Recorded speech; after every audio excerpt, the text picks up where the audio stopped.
Dear students, welcome back to the grammar classes. मैं आपका इरशाद sir. तो प्यारे बच्चों, आज हमारा जूलियस सीज़र के ऊपर लेक्चर नंबर 2 रहेगा और पेज नंबर है हमारे पास 41। Page number 41।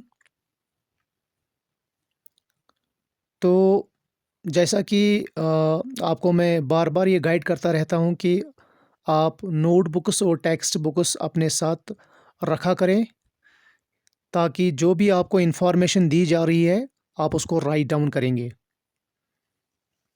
Now let us start at page number 41।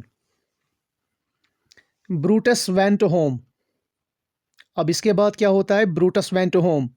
Brutus जो है वो घर चले जाते हैं। Greatly disturbed in mind.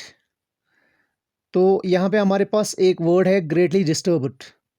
Greatly disturbed का मतलब होता है डीपली डिस्टर्ब्ड या सेवरली डिस्टर्ब्ड या मेंटल स्ट्रेस या एंजाइटी, जिसको आप बोलते हैं शदीद परेशान या इज़्तिराब। तो प्यारे बच्चों, जो ब्रूटस है वो घर गया और घर जाने के बाद वो काफ़ी परेशान था, वो शदीद परेशान था, वो इज़्तिराब में था।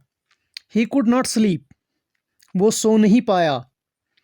ही wondered how Caesar could be cured of his proud nature and ambitious grid.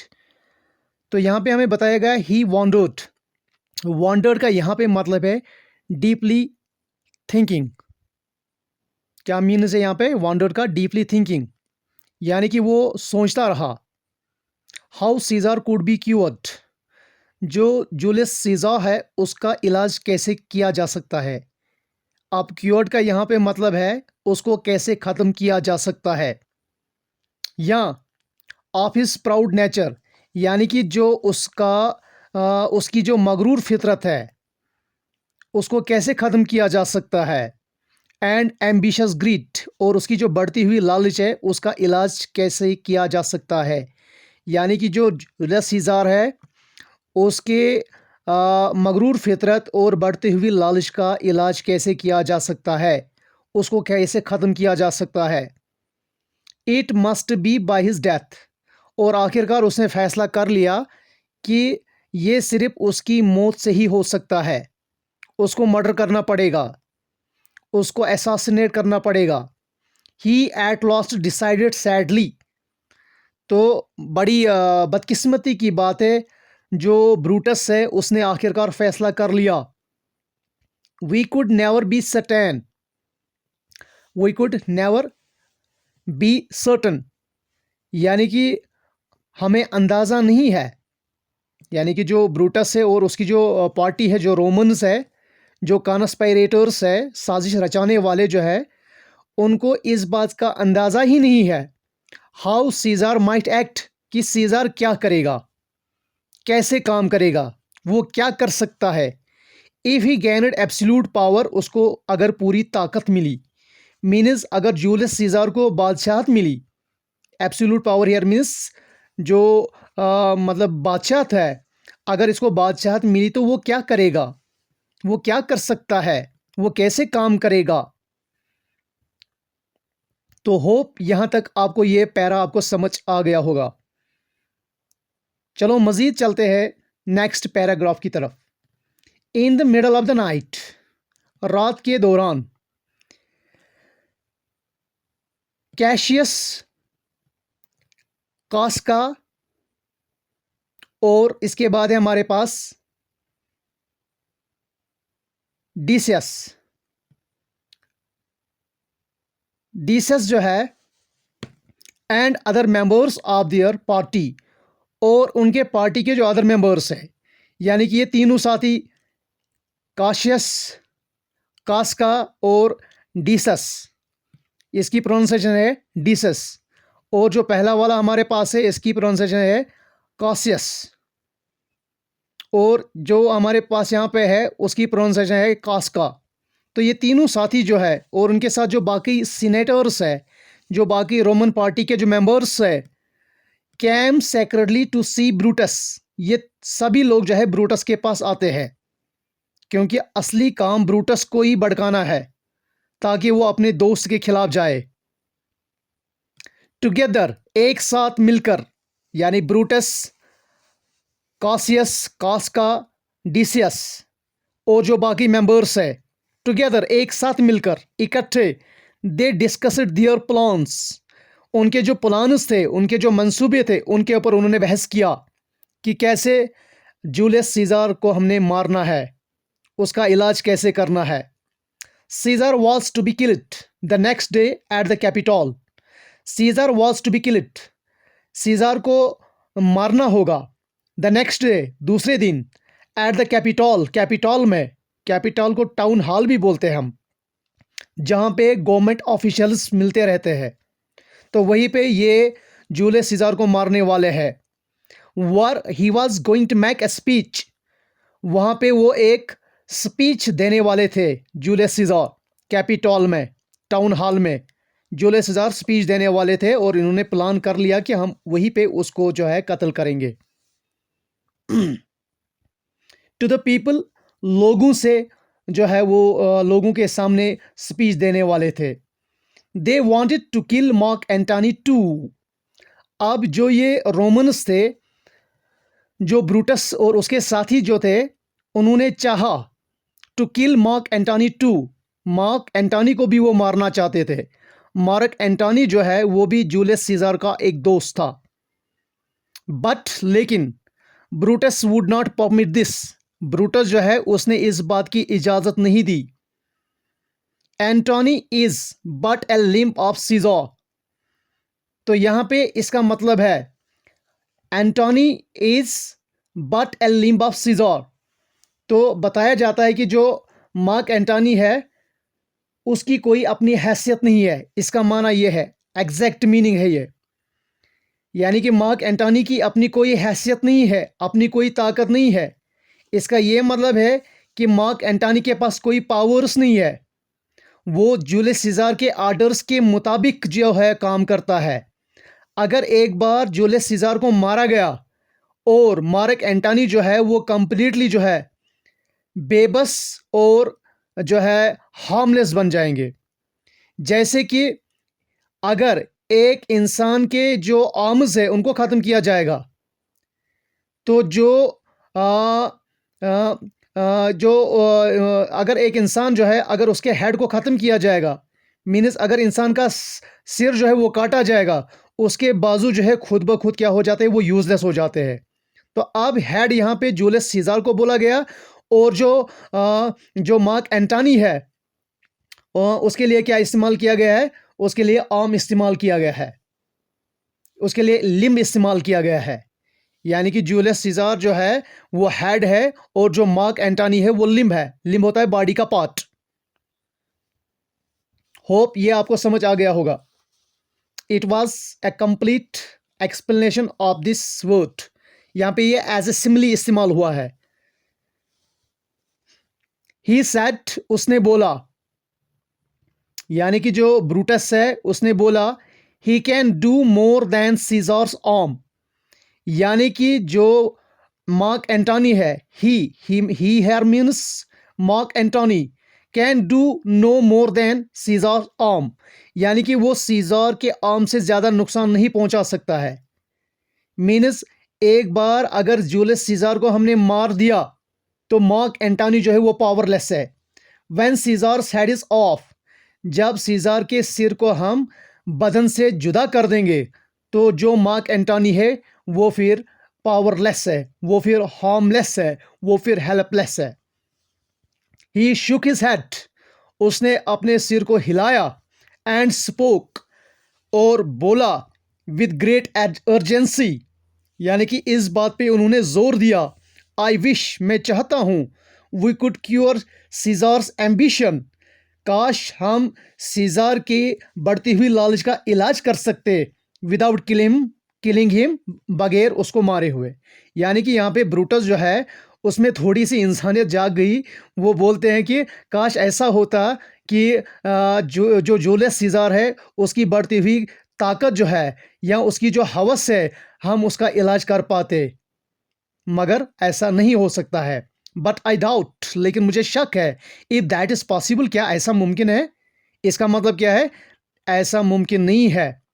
हम जूलियस सीजार की बढ़ती हुई लालच का इलाज नहीं कर सकते हैं। उसका एक ही इलाज है कि अगर हम जूलियस सीजार को मार देंगे।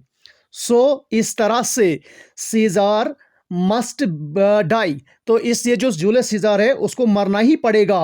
बट फ्रेंड्स, लेकिन दोस्तों, यानी कि ब्रूटस अपने साथियों को बोल रहा है, लेट अस किल हिम।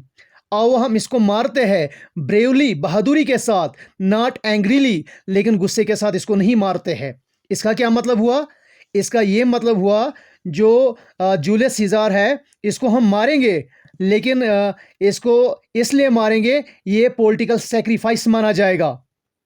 हाँ, यानी कि हमारे दिल में इसके लिए जो है कोई पर्सनल हैट्रेड नहीं है, पर्सनल नफरत इसके लिए नहीं है, बल्कि इसको कौम के लिए और मुल्क के लिए मरना पड़ेगा।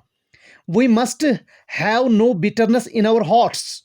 हमारे दिल में कोई बिटरनेस नहीं होनी चाहिए।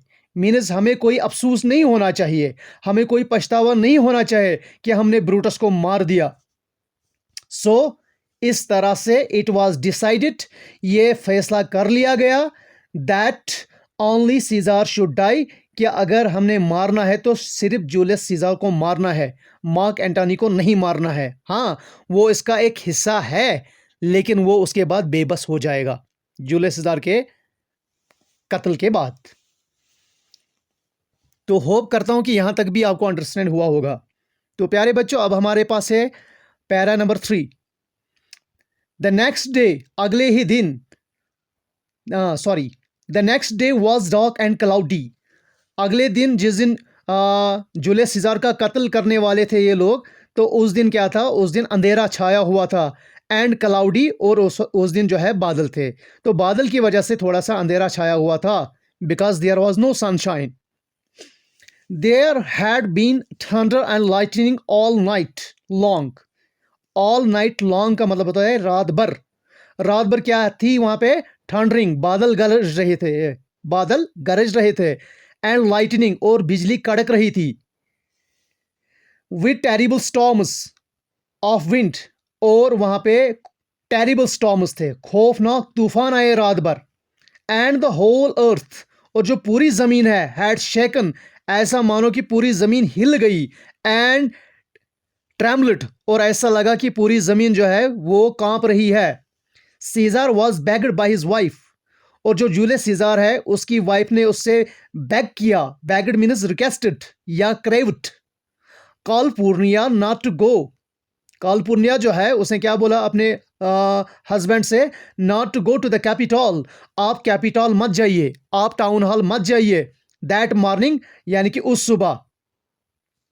She had had a most frightening dream, उसने रात को एक डरावना ख्वाब देखा था, इन विच, इस ख्वाब में, सीजार स्टैचू, जो सीजार का स्टैचू था, जो उसका मुजस्सिमा था, which stood in the market place, जो मार्केट प्लेस मीन्स जो बाजार के बीचों बीच खड़ा था, जो बाजार के बीचों बीच मौजूद था, here had port fourth blood.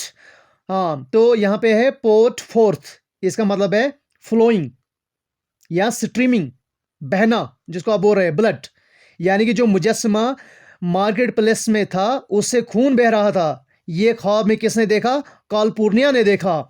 And the Romans, और जो रोमन्स थे, रोमन पीपल जो थे, कैम स्माइलिंग, वो मुस्कुरा के आ रहे थे, टू वॉश देयर हैंड्स, और वो अपने हाथों को धो रहे थे, इन इट इज ब्लड से, यानी कि जो जूलियस सीजार की बॉडी से खून बह रहा था ख्वाब में, उसमें क्या कर रहे थे जो रोमन्स थे? वो अपने हाथों को धो रहे थे। शी टोल्ड हिम, अब इसने अपने हस्बैंड से कहा, यानी कि जो जूलियस सीजार की वाइफ है कालपूर्निया, उसने जूलियस सीजार से बताया, समवन सॉ ए लॉइन, किसी ने ख्वाब देखा, इन the market place, market place में किसी ने लाइन को देखा। लाइन यहाँ पे रिप्रेजेंट करता है अपकमिंग डेंजर को, क्योज को, और वार्निंग को। ये एक बैड ओमेन होता है। एंड ग्रेव्स ओपेंड, और किसी ने क्या देखा? जो ग्रेव्स है वो ओपेंड है, ओपेंड मीन्स खुली, यानी कि कब्रें खुली हुई है। और यहाँ पे ग्रेव्स क्या शो कर रहा है? ग्रेव्स यहाँ पे शो कर रहा है इमिनेंट डिजास्टर को, यानी कि ये सुपर नेचुरल वार्निंग है। And gave up their dead, और जो कब्रें हैं उनसे मुर्दे बाहर निकल रहे हैं। There was the noise a battle in the air, there was the noise, तो वहां पे क्या था, शोर था। किसका? यानी कि बैटल में जो शोर आ रहा है, लोग चीख रहे हैं, चिल्ला रहे हैं, एनिमल्स भी जो है वो उनसे भी आवाजें निकल रही है। In the air, air here means फजा, यानी कि एटमॉस्फियर, सराउंडिंग्स जिसको बोलते हैं, बिसीजिंग्स जो बोलते हैं इसको हम, यानी कि हर जगह पे क्या थी, ये चीखें आ रही थी। And the cries of man and horses in pan, और वहां पे क्या आवाजें आ रही थी, जो लोग हैं और जो हॉर्सेस है उनसे क्या आ रही है, चीखें आ रही है। हॉर्सेस इन पैन, ये भी एक बैड ओमिन होता है, ये भी एक वार्निंग होती है। तो अब जूलियस सीजार की वाइफ ने क्या बोला, ओ सीजार, यानी कि सीजार से मुखातिब होकर बोल रही है, these things are beyond all understanding, ये सारी चीजें जो है हमारी समझ से बाहर है। बियॉन्ड, बियॉन्ड मीन्स बाहर, ऑल अंडरस्टैंडिंग यानी कि पूरी समझ से बाहर है। And I do fear them, और मुझे इन चीजों से डर लगता है जो हमने ख्वाब देखे। आई एम श्योर, मुझे पूरा भरोसा है, मुझे यकीन है, दे और वार्निंग्स, ये सारी चीजें जो है ये खतरे की अलामतें हैं, खतरे की खबरें हैं ये। Something terrible is going to happen to you, something terrible, कुछ बहुत बुरा। समथिंग टेरिबल का मतलब है a warning of major disaster, यानी कि कुछ बुरा जो है वो होने वाला है, टू यू, आपके साथ। तो ये कौन बोल रही है, ये उसकी वाइफ बता रही है। कालपुर्निया किसको बता रही है, ये जूलियस सीजार को बोल रही है। तो होप यहां तक आपको अंडरस्टैंड हुआ होगा।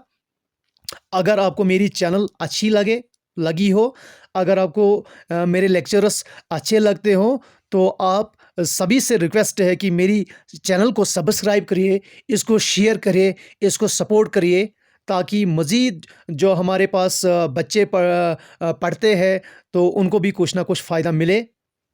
बाकी नेक्स्ट लेक्चर में, लेक्चर नंबर 3 के साथ कल की डेट में आपके साथ मुलाकात होगी। Till then, bye bye.